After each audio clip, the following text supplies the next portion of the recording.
अशांत एबे धर्मशाला जारका छकरे ठिकादार अक्षय नायक उपरे दलगत आक्रमण थाना रे अभियोग। नमस्कार, ओटी लाइव को आपण को स्वागत करुछु। जाजपुर जिला धर्मशाला थाना जारका बजार गोपबंधु छकरे 27 तारिख अपराह्न रे किछि असामाजिक युवक हठात ठिकादार अक्षय कुमार नायक उपरे आक्रमण करथिबा नै थाना रे अभियोग होइछि। सूचना मुताबक गोपबंधु छकरे थिबा राजलक्ष्मी एनेक्स वस्त्र प्रतिष्ठान किछि पोशाक किणी गाड़ी डोर खोली रखिबाकू जाउथुबा बेले हठात 4 जण युवक तांको गाड़ी भिड़ी आनिबा सह एक लुहा छड़र आक्रमण करथिले बोली श्री नायक कहिसंती। तांको बेक ओ मुंडरे आघात लागिथिबा प्राथमिक चिकित्सा जना पड़िछि। खबर मुताबक शनिवार विलंबित राति रे श्री नायक जारका बजार ब्लॉक छकरे थिबा घर उपरकू कहीं दुर्बृत्त टेका माड़ करने फल झरका काच भांगी जाइतिला।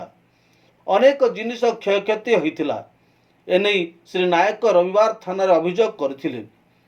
अभियोग आधार रे आज अपराह्न रे जारका बीट हाउस अधिकारी विजय कुमार बेहेरा झरका भंगा घटना उपरे तदंत करने को जाइतिले।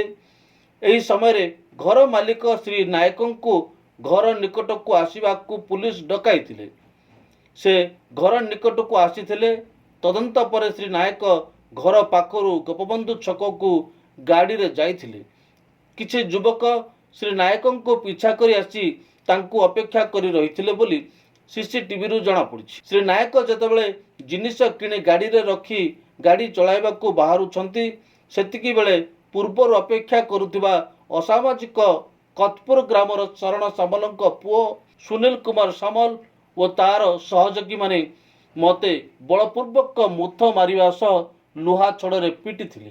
ठिकादार श्री नायक जीवन बंचाइबा को जाई गाड़ी नहीं पलाई जाइथिले। परे तांको सहयोगी मानक सह जाई थाना रे अभियोग करथिले। अभियोग को आधार करी एसआई जहर आवेदन घटनास्थल को जाई तदंत करुथिबा जणा जाइछि। आसामी मानक तुरंत गिरफ करबा को श्री नायक दाबी करिसंती। नचेत आगामी दिन में एसपी ऑफिस को घेराव कराजिबो बोली चेतावनी दैछंती। एही मारपीट घटना एबे सामाजिक गणमाध्यम रे घुरी बुलुछि।